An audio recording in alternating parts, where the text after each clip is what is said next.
Hello everyone! So welcome back to my YouTube channel. So I'm Claudine Clavilla. So this is my YouTube channel. Kung hindi ka pa nakasubscribe, please do like, share, and subscribe to my YouTube channel para updated kayo sa mga panibagong videos ko. So alam ko guys, 3 weeks na wala akong upload sa YouTube channel ko. Marami lang talaga pong ginagawa since estudyante ako guys. So 3rd year college na ako sa Bachelor of Science in Electrical Engineering. Diba? Electrical Engineering si auntie mo. So diba sobrang busy lang din and madaming ginagawa.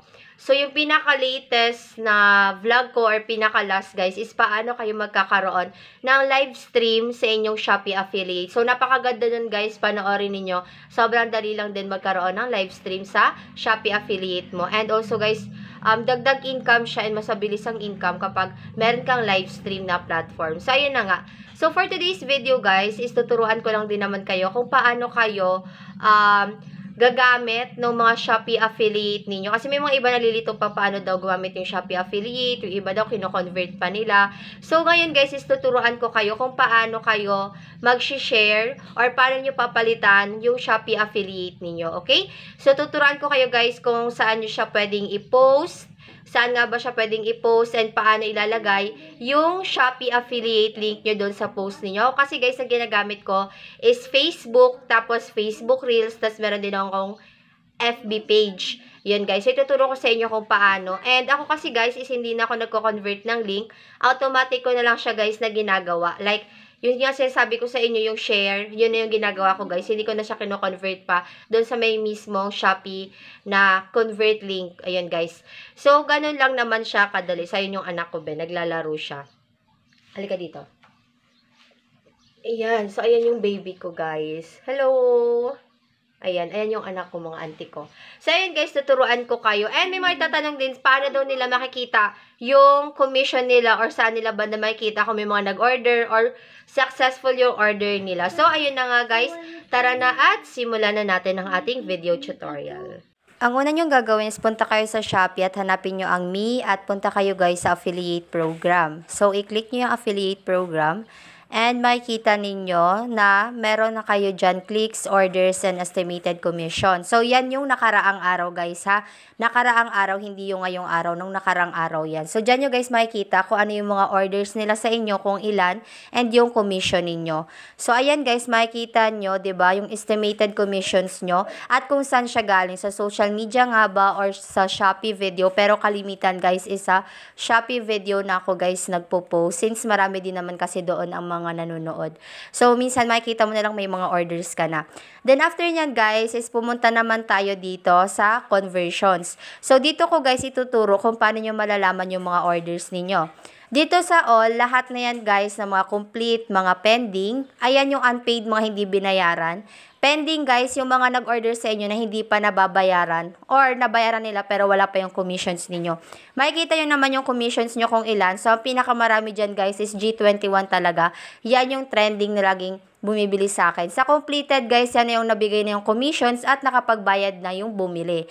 Okay? So, dyan yung makikita yung mga orders ninyo. Kasi marami pa rin nagtatanong sa akin, saan daw nila makikita yung mga orders nila kung ilan na bumili at yung estimated commissions po nila.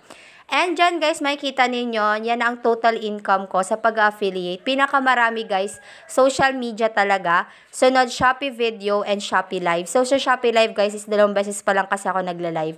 So konti pa lang yan. Pero kung ikaw ay masipag mag-live, malaki ang makukuha mo sa Shopee Live guys. Mas malaki guys yung makukuha ninyo kapag sa social media kayo. Ako kasi ginagawa ko is nagpo-post ako sa Reels, sa post, sa FB page ko. So marami guys pwede ninyong lagyan ng mga Shopee affiliate link nyo. So ngayon tuturuan ko kayo kung paano kayo mag-Shopee affiliate, okay? So first, balik na tayo sa home and then mag-search tayo guys, halimbawa kids, pajama, na terno or kids terno pajama. Ayan, so mag-search lang kayo. And then, after nyan, hintayin nyo na lang. Tapos, ang pinili ko dyan is yung may prefer lang naman. So, i-click natin yan. At guys, i-click nyo yung arrow na share sa taas. Click nyo yan. Tapos, may lalabas dyan mamaya-maya na commissions ninyo, okay? So, i-click nyo yan guys.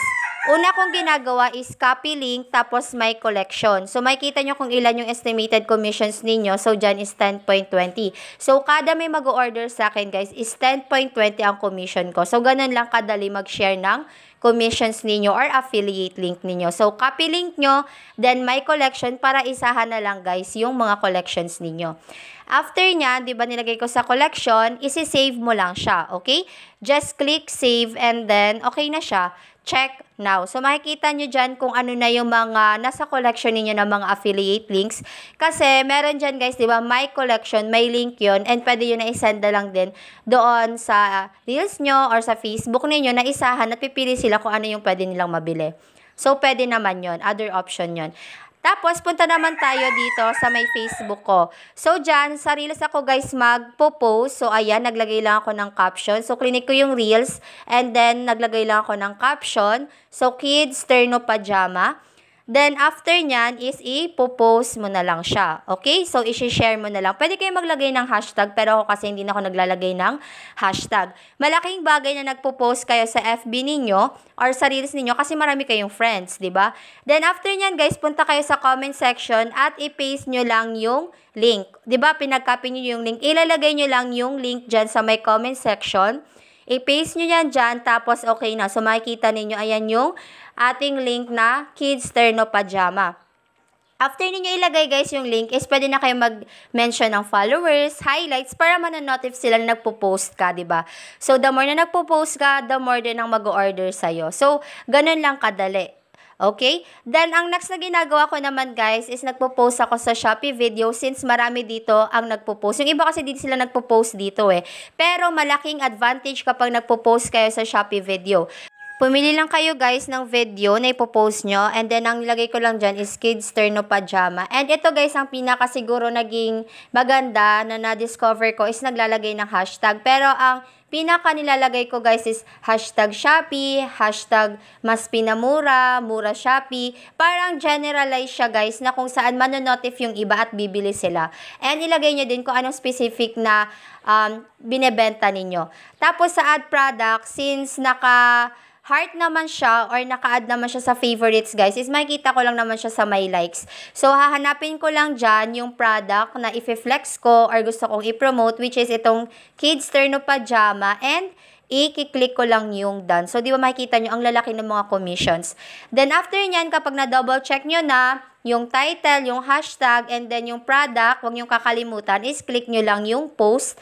And makikita nyo, madali lang mag-post. So, ganun lang naman guys, kadali mag-post sa Shopee video, 'di ba? So makikita ninyo, ayan na, 'di ba? Wala ngang 1 second or 1 second lang na post na. And